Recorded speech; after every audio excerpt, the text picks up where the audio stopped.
अंतर्राष्ट्रीय स्तर के पत्रकार को आमंत्रित किया गया। पत्रकार सभी होते हैं, पर हिंदी भाषा के लिए जो समर्पित है और हिंदी भाषा को जो बढ़ावा देना चाहता है, ऐसा अंतर्राष्ट्रीय ख्याति प्राप्त पत्रकार भारत का वेद प्रताप वैदिक नाम से है। लेख बहुत निकलते हैं और अच्छे अच्छे लेख लिखता है। आचार्य का नाम उसने सुन रखा था, और जैसे ही उसको समाचार मिला कि जैन संत आचार्य विद्यासागर के सानिध्य में एक कार्य भोपाल में हो रहा है, सहज उसने आने की स्वीकृति दी और वो उपस्थित हुआ। आचार्य ने उससे बैठ करके आचार्य से उसने बैठ करके बातचीत की, मार्गदर्शन लिया। आचार्य ने उसे प्रोत्साहित भी किया। विद्वान है, अंतर्राष्ट्रीय स्तर की नीतियों को समझता है, देश दुनिया को जानता है, तो उसे प्रेरित किया। क्योंकि ऐसे लोगों को प्रेरित कर देना मंत्र देने के समान माना जाता है। एक के कान में मंत्र फूंक दो तो वो हजारों लाखों को बदलने की क्षमता रखता है। ऐसा काम था। तो इस तरह से ये भी एक बहुत अच्छा कार्य संपन्न हुआ। और चिकित्सक संगोष्ठी भी 1 नवंबर को आयोजित की गई। डॉक्टरों के लिए विशेष रूप से आमंत्रित किया गया।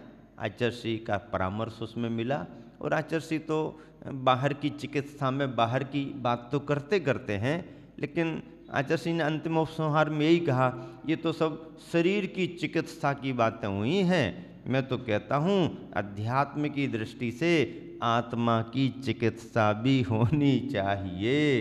शरीर अस्वस्थ होता है तो सभी तरह के मेडिसिन तुम्हारे सामने हैं, लेकिन आत्मा स्वस्थ होती है तो तुम्हारे पास में कोई मेडिसिन नहीं है, वो दवाई हमारे पास है, वो रसायन हमारे पास है। इत्यादि प्रकार से डॉक्टरों के लिए भी आचार्य ने बहुत बड़ा परामर्श दिया था। आचार्य जंगल आते जाते हैं तो एक बार शौर्य स्मारक का जो वहाँ पर व्यवस्थापक था उसके मन में आया कि गुरुदेव बार बार आते नहीं हैं, एक बार इस स्मारक को जिसका उद्घाटन हो गया है अवलोकन तो करा दें। उसने आकर के आचार्य को निवेदन किया। तो आचार्य बोले ऐसा तो हमारा अलग से जाना होगा नहीं। तो बोला आचार्य आप उस तरफ जंगल को तो निकलते ही हो, आप वहीं के वहीं आ जाएं संघ के साथ में, तो ये राष्ट्रीय स्तर पर एक बहुत अच्छी धरोहर तैयार हुई है, आप अवलोकन तो करें। और ऐसा योग बना कि आचार्य जंगल से लौटते हुए वहीं के वहीं गए। देखा, राष्ट्रीय चीज़ों को देखना एक अच्छी बात भी मानी जाती है। मार्गदर्शन भी दिया। हथकरघा प्रशिक्षण केंद्र भी हबीबगंज में खुला, स्वास्थ्य बनाए रखने के लिए एक प्रकल्प है और भारतीय संस्कृति से जुड़ा है, वह भी वहाँ पर शुभारंभ किया गया। शरद पूर्णिमा पर गुरुवर आचार्य श्री के जीवन को लेकर के एक बहुत अच्छी नाटिका भी प्रस्तुत की गई, पात्र बने और पात्रों ने जो संवाद रखे, पात्रों ने जो प्रस्तुति की, वो अपने आप में प्रभावकारी रही, क्योंकि तैयारी भी उनकी थी। और इस तरीके से ये सभी कार्य आगे बढ़ रहे थे। पूजा विधान तो होते ही रहते हैं, रविवारी प्रवचन तो आचार्य श्री के निरंतर हो ही रहे थे। सभी से सभी लोग लाभान्वित हो रहे थे। प्रभावना का बहुत बड़ा वातावरण समूचे शहर में पक्ष विपक्ष में चल रहा था। सत्ता पक्ष में जो भी सरकार थी उसका तो पूरा योगदान था, प्रतिपक्ष में भी जो भी काम कर रहे थे उन सबका भी बड़ा योगदान था। और एक समय विशेष पर ज्योतिरादित्य सिंधिया भी गुरुवर आचार्य श्री के चरणों में पहुँचे थे। गुना की समाज एक तरह से उनकी ही अपनी है, और ऐसा करके समाज के साथ में वो भी आचार्य जी का मार्गदर्शन लेने के लिए, आशीर्वाद लेने के लिए पहुँचे। कमलनाथ वगैरह, दिग्विजय वगैरह तो आचार्य जी के पास में जाते ही रहते हैं।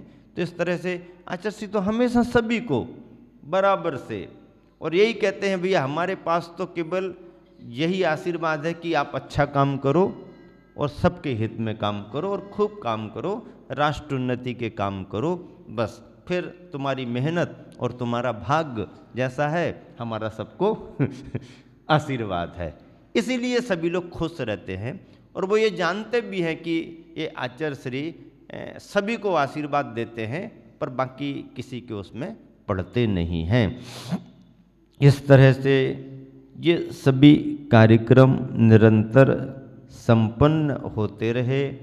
चातुर्मास निष्ठापन भी हो गया। अब विहार करने का समय तो आता ही आता है। ऐसा थोड़ी है कि आए हैं तो अब रुके ही रहेंगे, ऐसा नहीं है। देव शास्त्र और गुरु में, देव शास्त्र के साथ तो ऐसा चलता है कि हैं तो हैं ही, गुरु के साथ ऐसा नहीं चलता। देव और शास्त्र में तो ऐसा है कि आप जब चाहो, जितना चाहो, जैसा चाहो वैसा लाभ मिल सकता है। मंदिर बना लिया, भगवान विराजमान हो गए, 1 घंटे तक हम बैठे रहेंगे, बैठे रहो। हम 10 मिनट में ही चले जाएंगे, चले जाओ। सुबह इतने ही बजे खुलेगा, खोलो, इतने बजे बंद कर देंगे, चलेगा। जिनवानी विराजमान कर दी, कर दी। रोज पढ़ेंगे, पढ़ो, नहीं पढ़ेंगे नहीं पढ़ो, हम तो खूब पढ़ेंगे, पढ़ो, सब लोग मिलके पढ़ेंगे, पढ़ो। आप जैसा चाहो। भगवान के साथ और जिनवानी के साथ तो इसलिए संभव है कि वो आप जहाँ पर हो वहीं पर भगवान भी हैं और वहीं पर जिनवानी भी है। आप जहाँ पर हो वहीं पर मंदिर, भगवान और जिनवानी भी है। लेकिन आप जहाँ पर हो वहीं पर महाराज जी भी बने रहें। आना तो चाहिए, आना तो चाहिए, आते भी हैं, लेकिन आना ही चाहिए, आने के बाद जाना नहीं चाहिए। आना तो चाहिए और आ गए हैं तो फिर जाना नहीं चाहिए। तो फिर भैया भगवान जी की बेदी बनी है, जिनवानी का भी स्थान है, एक स्थान फिक्स यहाँ पर कर दो, गद्दी बन जाएगी। फिर कहीं आना जाना होगा नहीं। नहीं, भगवान और जिनवानी के समान महाराज जी की गद्दी स्थापित नहीं हो सकती। इनका तो आना जाना बना रहता है। आए हैं तो लाभ दे रहे हैं, लेकिन ये सोच करके फ्री नहीं हो जाना कि अब आ तो गए हैं, अब जाएंगे नहीं।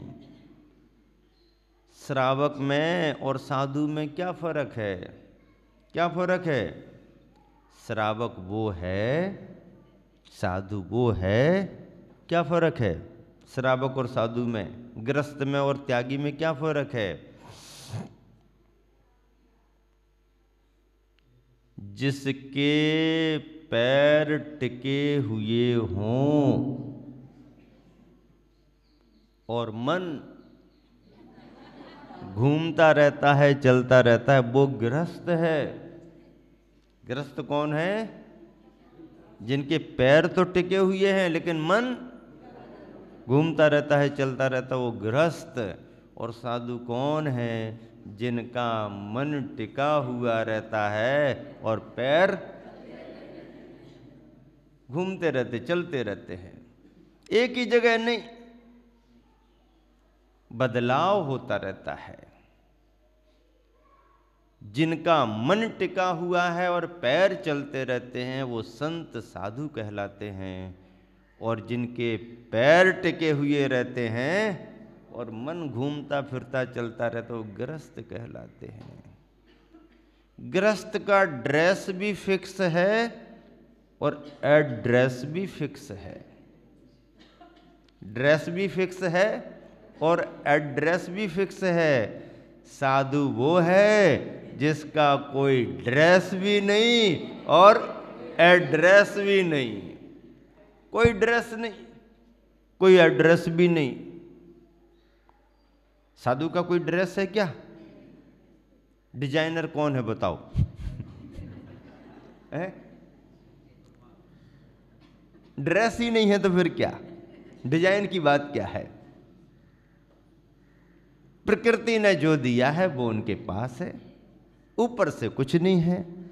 तो साधु वो है जिसका कोई ड्रेस भी नहीं और एड्रेस भी नहीं। गृहस्थ वो है जिसका ड्रेस भी है और एड्रेस भी है। कई लोग आके कहते महाराज जी वो ऐसा है, आपसे कभी कुछ मार्गदर्शन लेना हो या कुछ तो आप अपना नंबर दे दो। क्या कहते? नंबर दे दो, कांटेक्ट, क्या कांटेक्ट नंबर दे दो।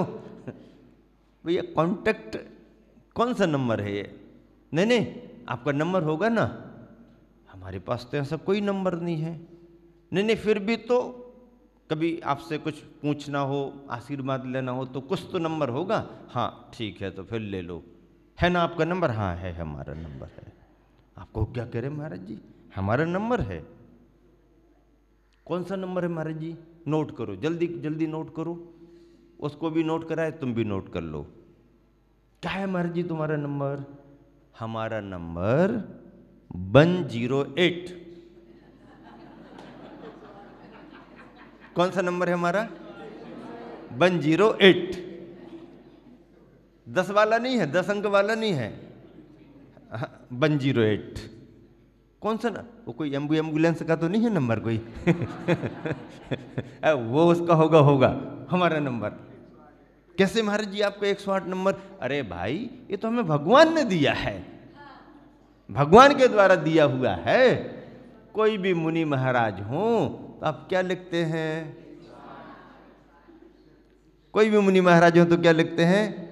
फिर इसका मतलब है कि जितने भी निर्ग्रंथ मुनि महाराज हैं, चाहे आचार्य हो, चाहे उपाध्याय हो, चाहे साधु हो, उनका एक ही नंबर है और 108 नंबर है। इसके अलावा दूसरा नंबर किसी का लेना नहीं। हाँ 108 वाला दे दो आप तो बस। कैसे बात होगी? अरे आप आंख बंद करो और महाराज को याद करते हुए 108 मुनि महाराज, अपने आप बात हो जाएगी। 108। भगवान से बात करनी हो, हाँ भगवान का नंबर दे रहे हैं हम, भगवान का भी नंबर दे रहे हैं, ज्यादा परिवर्तन नहीं है।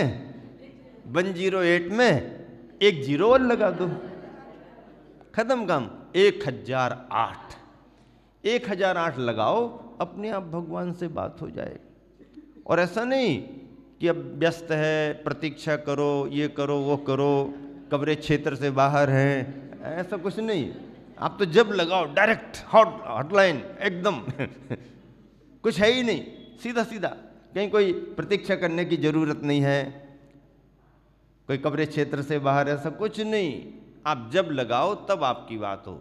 आचार्य उपाध्याय साधु से बात करनी है 108, अरहंत सिद्ध भगवान से बात करनी है 1008। सबके नंबर एक से ही है, इसलिए लिखने में ज़्यादा दिक्कत भी नहीं होगी। साधु कौन है? जिसका कोई ड्रेस नहीं और कोई एड्रेस नहीं। आए हैं तो जाएंगे भी। अब उनके रहते रहते जितना काम करना हो तो कर लो। दिसंबर आखिरी है, जनवरी आने वाली है। जो करना हो जल्दी जल्दी कर लो, बाद में फिर सोचोगे हमें तो ख्याल ही नहीं रहा, हम तो समझ ही नहीं पाए। हम तो सोच रहे थे महाराज जी आए हैं तो लंबे समय तक रहेंगे। कितने समय तक रहेंगी ये तो हमें मालूम नहीं है, लेकिन अभी तो हैं। अभी तो हैं। ऐसा ही आचार्य चतुर्मास के अंत में सबको कहने लगे कि ये सोच के नहीं बैठना कि आए हैं तो यहीं रहेंगे। नहीं, बिहार भी होते हैं, बिहार भी होते हैं, बिहार भी होते हैं। और ऐसा करते करते सैकड़ों लोगों को आहार दान का लाभ मिला। हजारों लाखों लोगों ने अपना द्रव्य दान देकर के धर्म की प्रभावना बढ़ाई। जैन जैनेतर बंधुओं ने दर्शन लाभ लिया, शासन प्रशासन ने मार्गदर्शन लिया। विशिष्ट बड़ों के साथ में छोटे से छोटे जन सामान्य ने भी संघ की सेवा करके धर्म लाभ लिया। और ऐसा करते करते दीपावली निष्ठापन लाड़ू चढ़ने के बाद में कुछ दिन और रहा। और फिर क्या हुआ फिर ज़्यादा कुछ नहीं, 6 नवंबर को पिच्छी परिवर्तन समारोह हो गया। संघ की पुरानी पिच्छियाँ बदल गईं और नई पिच्छियाँ मिलने का सौभाग्य संघ को तो मिला ही मिला। संयम का उपकरण है, पुरानी पिच्छियाँ गृहस्थों के घर चली गईं। आचार्य श्री की पुरानी पिच्छिका लेने का सौभाग्य रमेश चंद जी मनिया परिवार में से आदित्य मनिया परिवार को मिला। बड़ी बात है, पुण्य की बात है। और भी सभी संघस्थ साधुजनों की पिच्छिकाएँ लेने का सौभाग्य सभी को मिला। इस तरह से ये सभी भोपाल चतुर्मास के संस्मरण आप लोग लाइव देखते रहते हो। हम सुन करके समझ करके पता लगा करके आप सबको सिलसिलेवार आप भूल भी गए होंगे, लेकिन हमने बराबर सब निकाल करके रखा और आपके समक्ष संत शिरोमणि प्रवचन माला में रखा है। और ऐसा करते हुए बिहार 10 नवंबर 2016 को वहाँ से हुआ। बिहार होता ही है, उसी रूप में बिहार हुआ। आचार्य श्री पहले से कुछ बताते नहीं हैं, सहज अपना विचार करके विहार करते हैं और सारा शहर आचार्य श्री की प्रभावना में रंग गया था। सभी शहरवासियों ने लाभ लिया। दिनचर्या गुरुवर की निर्बाध अच्छे से चलती रही और बहुत बड़ी धर्म प्रभावना करके बहुत बड़े उद्देश्य की राष्ट्रीय स्तर पर होने वाले उद्देश्य की पूर्ति करते हुए आचार्य श्री ने भोपाल से मंगल विहार किया। समय आपका हो गया है, इसी शुभ भावना से विराम देता हूँ। महावीर भगवान।